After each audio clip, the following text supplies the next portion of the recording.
Mark, pretty much the same thing on Thursday, just a slow walkthrough today.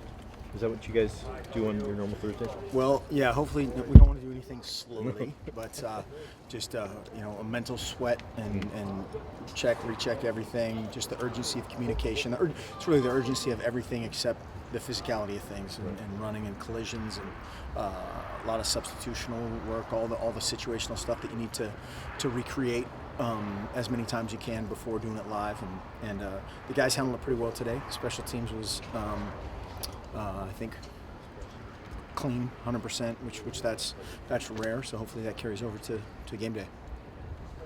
Brady wasn't very happy with the defense after the scrimmage. Have you guys made progress since this week of fall camp or this week of game prep? We'll see. We sure hope so. You don't know. We haven't gone live anymore since that day, and so that always remains to be seen of just the live tackling and the finishing of plays. But I think the guys have worked extremely hard and coaches worked extremely hard, and we're excited to play. I know that. Feel ready, like is the game, everything in, or is there I feel like it's 48 hours before kick. You have it dialed in to almost to the minute of how you're going to do things leading up to kick, and we have a format that we believe in, and so I think the guys are in a good frame of mind right now. Install versus what you use in the game. Matt was saying yesterday that he didn't want to get into too many specifics, but obviously he's going to have a little more to work with because he didn't have to do the kind of install that Brady has to on defense. When it comes to a season opener, how much of what you have will you actually use against UC Davis, do you think? Or can you anticipate that? Yeah, I don't think it has anything to do with UC Davis in particular. Your first game and just in general, it's whether you're the New England Patriots or anybody else, you're going to run 5% or less of what you have in your offense, just by virtue of the newness of the principles, quarterback and a few other spots where you're going to kind of play to their strengths and play to our strengths, and then get guys as confident as possible in what we're doing, and so I have no idea what the exact percentage is, but it's low for anybody. So when you go into a game like this, in Brady's case, being so new scheme, do you have a game plan of we're going to start limited and see if we can expand? I don't think you necessarily take that approach. I think, again, you're going to do what you think your guys know and execute well. And on defense, we want to attack, and sometimes that might be rushing 3, sometimes that might be rushing 8, and somewhere in between. And so, wherever you think that falls on the spectrum, that's where it falls. Mark, I understand you took the staff down to Coos Bay for a weekend before camp started. Was that kind of an initiation for the new guys? Just a little getaway. That's giving my hometowns. There's some negative connotation you're suggesting there. No, it was awesome.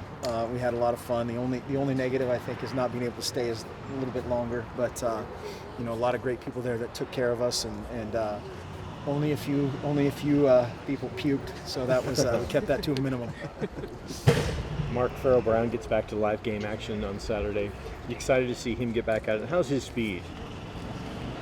His speed is fine. Yeah. I think he's there.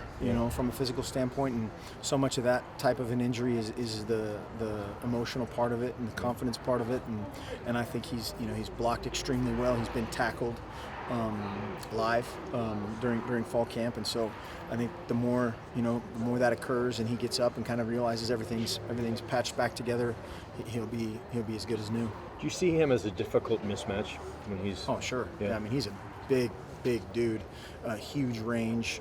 He can make a lot of throws right, and so that just as a quarterback, that's an invaluable weapon. You've got a guy that with that kind of a radius that can make a ton of plays. Coach, you said last week that the defensive struggles after the scrimmage were around mentality struggles or issues. Mm-hmm. What did you guys do as a staff this week to sort of improve on that? Talked about it, and again, that's something you talk about once, and the guy who isn't playing with great pad level or urgency kind of nods his head and is frustrated by the same things that you're frustrated by, and you move on. So I think that was a quick fix, and especially given the nature of how we just kind of flip the page to our opponent and we can move on, it was quick.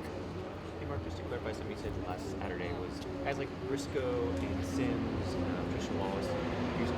I want to make sure when you're saying those guys, you're gonna hold them out, but you could play them at any moment, or you think you'll play them, but you don't want to. What was the?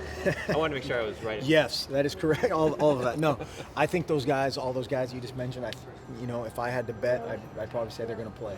Okay. Probably. And there's a couple other discussions we need to have, and that's relative to